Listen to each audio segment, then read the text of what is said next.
boa noite, Brasil. Shalom a todos, que o nosso Deus de Israel abençoe e proteja a sua vida hoje e sempre. Noite de sexta-feira, já estamos no Shabat sagrado do povo do Eterno. Alegria grande estar com você hoje e sempre. Olha, mas sem delongas, e hoje o programa está dinâmico. Como eu falei ontem, o Dia do Direito é sempre todas as quintas-feiras.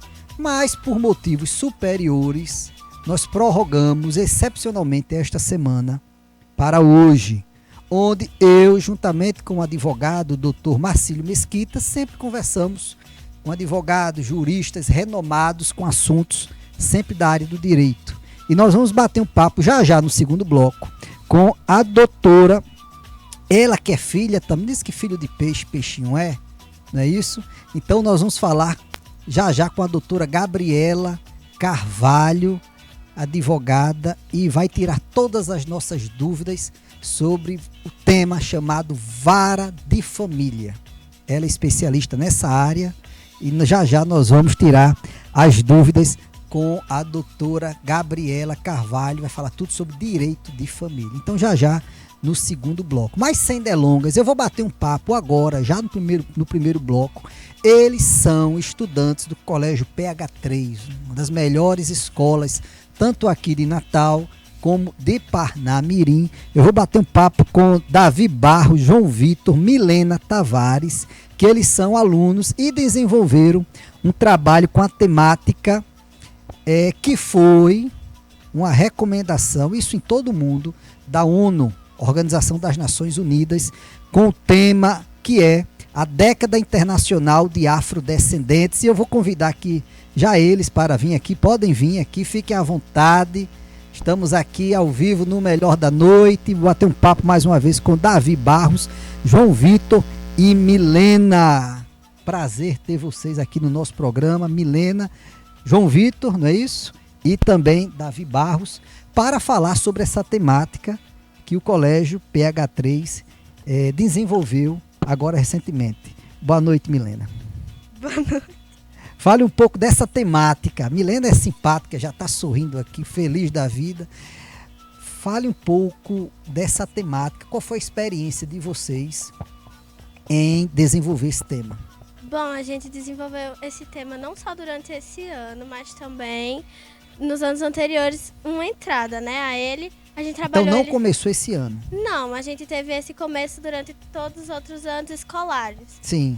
A gente, durante o ano inteiro, fez diversas atividades e dinâmicas que abrangessem o tema de uma forma que ficasse muito claro e mais simples. Que passasse esse conhecimento, que a gente conseguisse passar o conhecimento tanto para vocês como público. também para o público de uma forma geral. E João Vitor, o que foi que você aprendeu com essa temática, João Vitor? Bom, eu aprendi sobre a história, como foi o desenvolvimento dos negros na sociedade, já que relata isso mesmo. Já que, como a nossa apresentação foi em volta disso, sobre os negros, também eu aprendi muito na hora que a gente estava desenvolvendo. Também, quando eles estavam ensaiando, eu também peguei até um conhecimento geral sobre isso. Já que, como que eu estava também na Frecense, que meu papel não é ter muito falar, mas já que eu estava lá meio que para ajudar eles na apresentação, eu também consegui desenvolver muito com eles. Bacana. Davi Barros, você gostou desse tema? Você aprendeu muito? Tem muito para aprender ainda? Pode pegar o microfone. Tem muito para aprender ainda? Boa noite. Boa noite. Eu acho que a gente conseguiu aprender bastante com essa temática, principalmente porque a nossa professora de artes, ela teve uma ideia muito legal que foi de levar a gente no Museu da Capoeira, aqui em Natal, que a gente nem sabia que existia, mas foi muito importante para enriquecer nosso conhecimento sobre o assunto e poder dominar ele durante a nossa apresentação. Que bacana. Todos os alunos da escola fizeram parte desse trabalho, ou só vocês? Venham mais para cá, Milena, por favor, para se enquadrar aqui na câmera. Ou só vocês, da turma de vocês, participaram desse trabalho? Não, a escola também. A escola toda, de uma forma geral? Uhum. A escola toda, já que o tema da Frecense foi sobre história negra. Mas só que cada turma tinha um tema específico dentro do tema geral. no nosso caso foi sobre a diáspora negra, mas tiveram outras turmas que foram com culinária, cultura, religião, essas coisas. O que foi a relacionadas. diáspora negra? A diáspora consistiu na vinda de africanos forçados para cá, que os portugueses eles traziam de uma forçada para trabalhar aqui no Brasil como escravos. Quer dizer, eles foram expulsos da Isso. terra deles, como ocorreu com o povo judeu. Não é Uhum. isso? No ano 135 depois de Cristo. E essa turma veio direto aqui para o Brasil ou foram também para outros países, Milena? Eles não vieram somente para o Brasil, Sim. mas a maioria, A grande maioria. veio para cá. Eles foram espalhados, né, no tráfico negreiro. E isso aí é importante até para diminuir essa questão do racismo que ainda existe até hoje. Não é verdade? Quer dizer, mostra que a escola tem uma preocupação em relação à questão do racismo, que infelizmente existe até hoje. O que é que vocês podem dizer aqui para os nossos telespectadores, para os estudantes de uma forma geral, em relação a esse tema que é muito bacana, que a UNO, inclusive eu creio que a primeira escola aqui do estado, não tenho conhecimento que outra escola privada tenha debatido este tema, que foi a década internacional de afrodescendentes, quer dizer, de 2015 a 2024. Então vocês desenvolveram essa temática, e essa temática também foi assunto de prova de vocês? Ou será no futuro ainda? Será mais no futuro. Sim, não vai ser agora. Foi um pouco, mas não totalmente. Perfeito, tá ótimo. Olha, eu quero agradecer aqui a Davi Barro, João Vitor, Milena Tavares, também agradecer a presença das professoras que estão aqui presente aqui no nosso Melhor da Noite, a Gabriela a Gabriela vai ser a nossa, enfim, a coordenadora e a professora também. Mandar um beijo especial para a professora Francisca Henrique, a grande professora do complexo PH3. Agradeço a todos vocês a participação aqui no nosso programa, o Melhor da Noite, e a nossa televisão estará sempre aberta para todos vocês, tá bom? Sem delongas, eu vou agora correndo um pequeno intervalo, na sequência um bate-papo, eu juntamente com o doutor Marcílio Mesquita, com a advogada doutora Gabriela Carvalho. 12 minutos, não sai daí.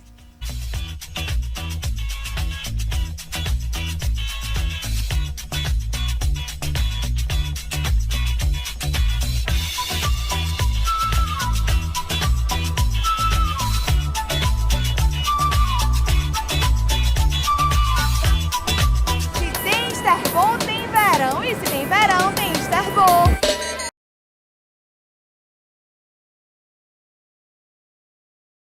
É a cara do verão. Chegaram nossos lançamentos. Tão natural quanto tirar a fruta do pé. E com aquela cremosidade que não pode faltar. Esterbom, qualidade que surpreende.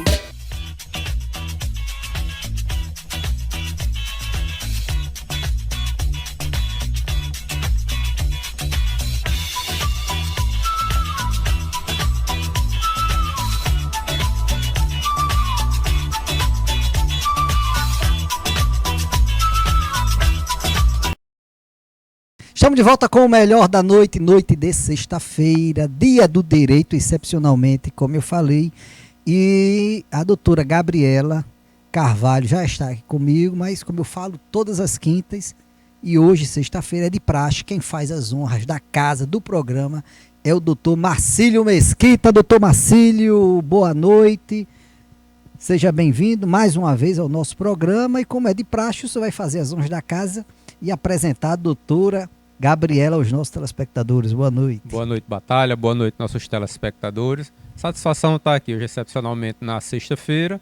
Mas o importante, o melhor da noite não para. E a boa informação, a boa conduta, o bom contato, para que você, nosso telespectador, no seu dia a dia, seja no campo profissional, seja no campo pessoal, como a gente sempre coloca, tome as melhores decisões baseadas na melhor informação. Hoje aqui nós vamos falar sobre direito de família, tratar de alguns pontos sensíveis, com a doutora Gabriela Carvalho, que já vai caminhando para o seu 5º ano de atuação efetiva na advocacia, nessa área exatamente do direito das famílias. Doutora Gabriela Carvalho, seja muitíssimo bem-vinda. Obrigada, boa noite. Boa noite, é uma honra estar aqui, satisfação enorme. E bacana que o senhor retificou o que eu falei. Hoje é direito das famílias, não é isso, doutora? Famílias. Mas explica aqui para o nosso telespectador por que direito das famílias agora. Bom, porque o direito das famílias, ele abrange não só a relação pai, mãe, filho, mas também avô, avó, tio, tia, entendeu? Ele abrange realmente a família toda, né? Também tem o direito de família e sucessões, né? Questões de inventário, enfim, abrange tudo. E hoje também tem até os relacionamentos homoafetivos também. Homoafetivos também. Enfim, abrange tudo realmente. Perfeito. Doutora Gabriela, dentro dessa realidade do direito das famílias, um dos pontos mais sensíveis e o mais corriqueiro, creio eu, está voltado para a questão alimentos. E isso ocorre quando se dá a separação entre o casal. Nesse caso do direito das famílias, como está essa questão dos alimentos? Quem pode pedir alimento a quem? Bom, é muito comum, né, a mãe pedir alimentos representando o filho, né, ao genitor. É o mais comum, mas também pode ter o inverso, né? O filho, ele tá com a guarda do genitor e pede também alimentos para a mãe. Também existe alimentos para ex-cônjuge, né, nos casos em que fica comprovado que aquele cônjuge deixou de trabalhar muito tempo para se dedicar somente às atividades domésticas, e aí com a separação também é cabível solicitar esses alimentos para ex-cônjuge. Perfeito. Perceba, Batalha, nossos telespectadores, que a questão de alimentos não é tão simples assim. E no caso assim, do esposo pedir para a esposa ou a esposa pedir para o esposo, mesmo hoje em dia com a igualdade que vem desde a Constituição de 88, é possível assim o ex-companheiro, ex-esposa ter direito a alimentos? E se sim, qual a especificidade? Ou é uma regra geral? Nesses casos tem que ficar realmente caracterizado que aquele ex-esposo ou ex-esposa, durante o casamento, não estava no mercado de trabalho, só se dedicando realmente às atividades do lar, né? E essa pensão, ela é temporária também, certo? Geralmente é 2 anos, mais ou menos, que é fixada essa pensão para o ex-companheiro ou ex-companheira. E essa pensão seria seria uma forma de reinserir aquela pessoa, enquanto aquela pessoa se reinsere, na verdade, no mercado de trabalho e passa a ter seu próprio sustento. E aí, Batalha, me veio agora aqui, nosso telespectador, um outro detalhe com relação a alimentos, que é a possibilidade até de se pedir 2 tipos de alimento. Um alimento que se chama o gravídico e o outro a avoenga, que é pedir para os avós. De fato, isso hoje está fixado, há essa possibilidade? E em quais situações, assim, para que o nosso telespectador compreenda como ele pode buscar esse alimento e a quem de direito ele deve buscar? Então, os alimentos gravídicos são devidos quando a gestante, certo? Engravida e aí não tem aquele suporte necessário. Aí pode ingressar com a ação para obter os alimentos gravídicos em face do suposto pai. E aí, com o nascimento do filho, esses alimentos gravídicos são convertidos em pensão alimentícia. Que seria a pensão já fixa, né? Já fixa, exatamente. Esses alimentos gravídicos são para ajudar com a gestação, exames. Agora, doutora, por mais que a mãe, vamos supor que tenha ocorrido um divórcio, por mais que a mãe tenha condições em manter a criança, existe essa obrigatoriedade do pai em conceder essa pensão? Sim, existe sim, independente de qualquer coisa. De qualquer coisa é obrigatório, existe, tem obrigatório. Que ter realmente essa divisão, né, de obrigações, tanto Sim. do pai como da mãe. Agora, essa pensão é para a criança. É para a criança. E não é para a mãe. Vamos supor que a mãe esteja desempregada não tem onde morar, como é que ficaria uma situação dessa? Não, Já que a pensão é exclusiva para a criança, como é que ficaria uma situação dessa? nesses casos, a mãe também, se ficar comprovado que não tinha renda, né, que se dedicava somente ao lar, Sim. ela pode pedir a pensão alimentícia para o ex-companheiro, para ela, e também pode pedir a pensão alimentícia para o filho. A porcentagem é a mesma? Não, varia. Aí Varia varia. muito, depende muito de cada caso, realmente. Perfeito. E essa questão, que é um termozinho até não muito comum, a avoenga, de onde vem isso e Sim. como se pode buscar essa pensão? Então, os alimentos avoengos são aqueles alimentos, aquela pensão alimentícia que é solicitada a um dos avós, certo? Nesses casos é devido quando fica comprovado que o genitor ou genitora, né, não tem condições de arcar com a pensão alimentícia em favor do filho.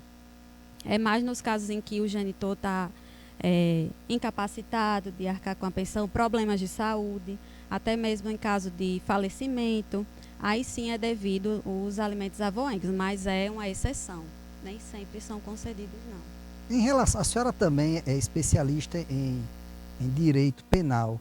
Em relação ao genitor estar preso, aí nesse caso seriam os pais dele que teriam a obrigação de conceder a pensão, porque ele não trabalha, ele está preso. Como é que ficaria uma situação dessa? Existem casos assim, acredito que a senhora já deve ter pego esse tipo de caso, não é isso, doutor? Como é que ficaria uma situação dessa complexa? Como não teria renda, né, então nesses casos eu entendo que é devido sim os alimentos avoengos aí, Ainda nesses casos. Sim. entraria no critério. Estaria dentro das exceções. E aqui, Batalha, você tocou em um ponto importante, que é a prisão civil, que no Brasil não existe prisão civil, tem a exceção da questão dos alimentos, né, dividido por pensão alimentícia. E um detalhe, né, doutora Gabriela, é que essa prisão, ela não exime o devedor do débito. Ele vai preso, cumpre a pena e aquele débito persiste. É isso, doutora? É isso mesmo. A prisão civil por alimentos, ela tem um prazo máximo de 3 meses, não é isso? E aí, enquanto não pagar, fica lá. O prazo máximo é de até 3 meses. E enquanto isso, fica o débito.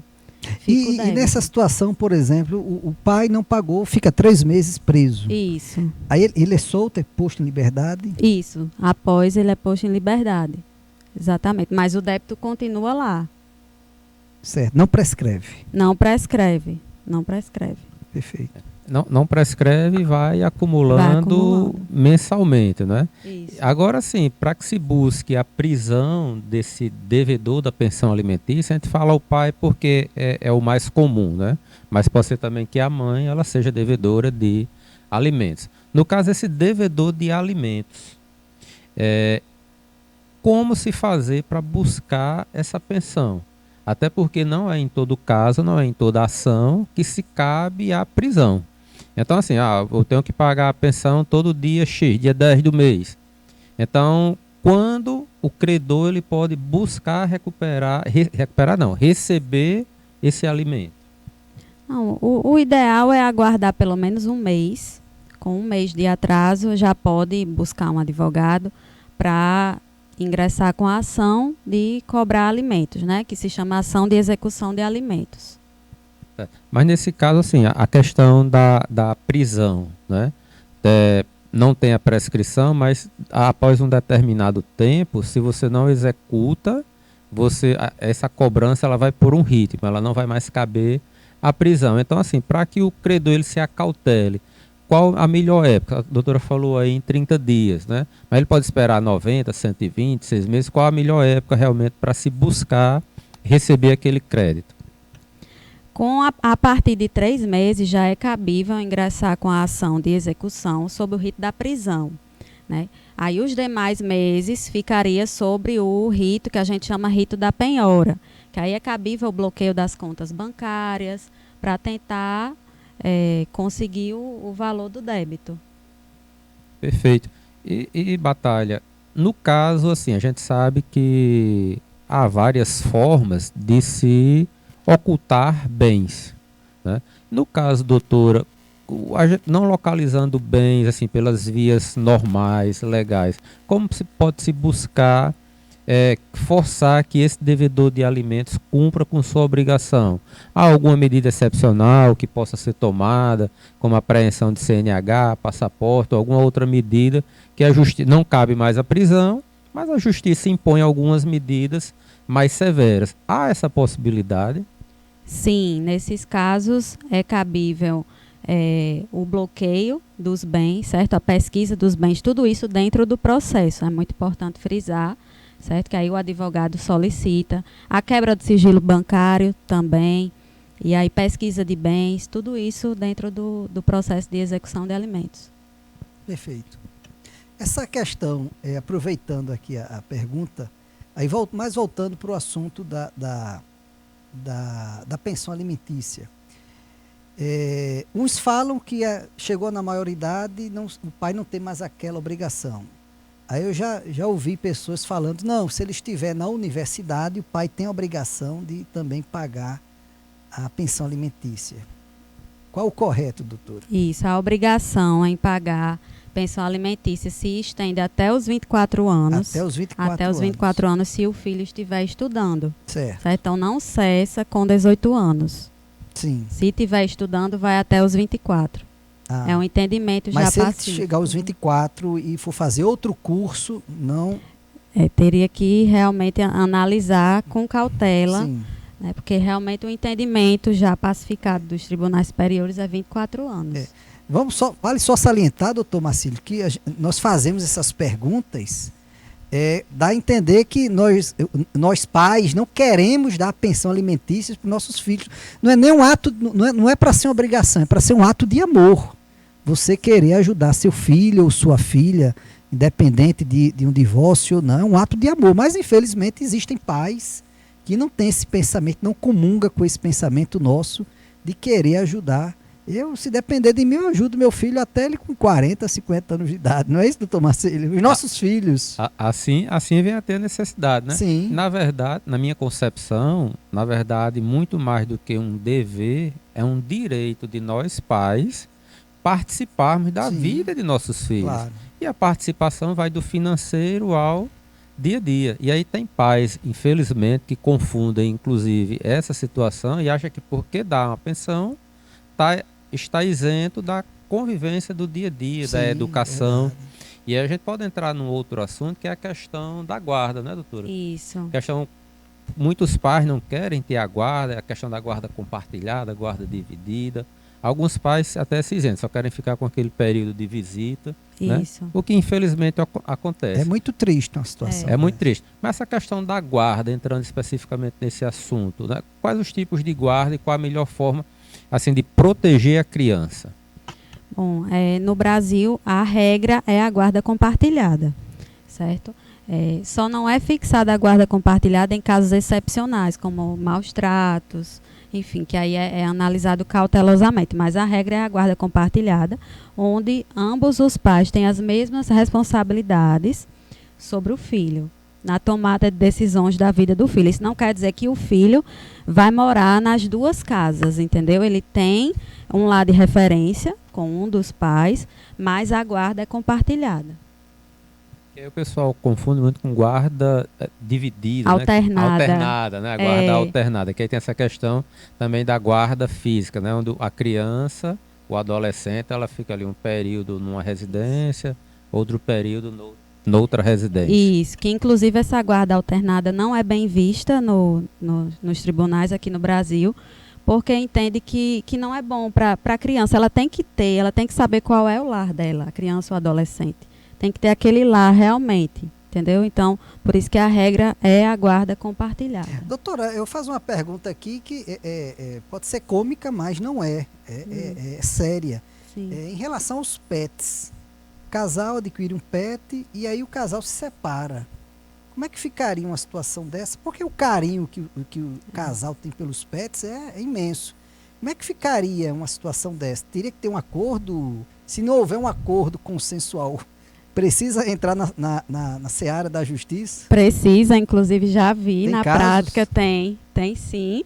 em que eles entram na justiça para pleitear a guarda compartilhada do pet. É porque faz parte da família, é como se fosse um filho, né? Sim. E aí tem muito, realmente. Olha aí, Hoje em doutor dia está Marcílio. bem alta. E O senhor cria pet, doutor Marcílio? Lá em casa, eu não crio, mas lá em casa tem. Tem, né? Quer dividir?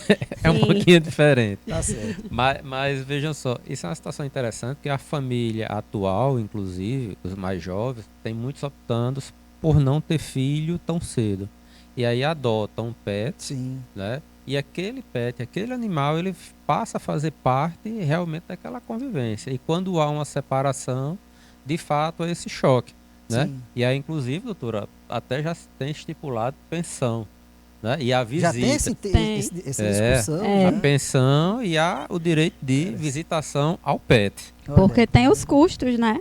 É pet shop, é vacina, é a Plano de alimentação. saúde, né, que Isso, tem. plano de saúde. Por isso, olhe, pensem 2 vezes antes de se separarem, viu? Pensem 2 vezes.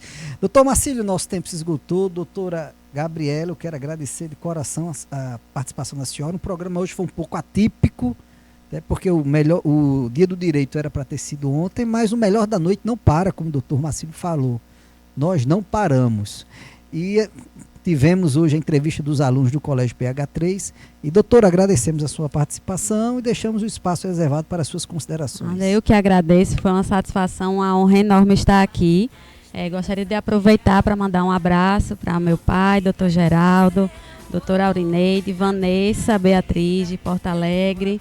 E queria aproveitar para deixar minhas redes sociais, meu Instagram, @advgabriela, com 2 L's, Carvalho. Lá eu posto diversos conteúdos jurídicos e minha rotina na advocacia. E a doutora, lembrando que a doutora Gabriela, juntamente com a doutora Vanessa, doutor Marcílio, estrearam quarta-feira com o quadro Elas no Direito. Então, todas as quartas-feiras, você mulher, você precisa, o homem também, precisa estar aqui ligado no Melhor da Noite. Doutor Marcílio, até a próxima quinta-feira, querendo Deus. Com a graça de Deus, quinta-feira próxima quinta estaremos aqui, feriado, mas o Melhor da Noite não para. Não para. Nós estaremos aqui com um bate-papo tranquilo, excepcional, trazendo grandes informações para você, nosso telespectador. Fiquem com Deus. Amém. Você tem um final de semana de paz, prosperidade, alegria, colocando Deus em primeiro lugar. Segunda-feira estaremos aqui sempre com boas informações e excelentes entrevistas para você, telespectador. Shalom a todos e até segunda. Na minha subida.